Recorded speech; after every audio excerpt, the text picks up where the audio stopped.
បងប្រើប្រាស់ប្រេងដែលមានតម្លៃធូរថ្លៃនៅលើទីផ្សារអត់មានប្រភពច្បាស់លាស់យានដ្ឋានរំលឹកខ្វិចសវីអ្នកជំនាញជួសជុលរថយន្តអឺរ៉ុបឡាន GN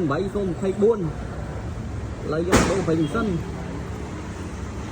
ប្រហោប្រេងសិនមកប្រេងសិនខ្លាយជាចំហួយឯងបងប្រើប្រាស់ប្រេងដែលមានតម្លៃធូរថ្លៃនៅលើទីផ្សារ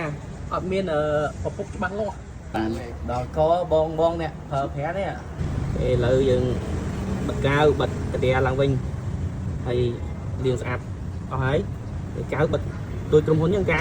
បិទដៃជាង20ឆ្នាំតែឥឡូវតែអាយុ19នេះអំភាពយើងលាងហើយយើងប្រហូរវាចោលគេលាងឲ្យវាស្អាតឲ្យម៉ាស៊ីនក្តៅវាលាយសារធាតុប្រេងហ្នឹងអូខេឥឡូវបន្ទាប់ពីការលាងសម្អាតរួចរាល់មកឥឡូវហ្នឹងយើងចាក់ប្រេងសែលអូស្ត្រា5ខ្សែគាត់ពូលីស៊ីនេតិកអញ្ចឹងឥឡូវហ្នឹងតម្រងក៏យើងធ្វើការបដូរពីរដែរព្រោះបដូរទី1យើងបដូរនៅពេលដែលលាងហើយគឺយើងបដូរចេញមួយបន្ទាប់មកទៀតយើងដាក់ថ្មីបដូរឲ្យគាត់អូខេឥឡូវរួចរាល់ហើយយើងធ្វើការបច្ឆេះហើយអញ្ចឹងបើសិនជាបងប្អូនត្រូវការប្រេងម៉ាស៊ីនដែលមានគុណភាពល្អមានប្រភពច្បាស់លាស់កុំភ្លេចយានដ្ឋានរំលឹកខ្វិចសវីយានដ្ឋានរំលឹកខ្វិចសវីអ្នកជំនាញជួសជុលរថយន្តអឺរ៉ុប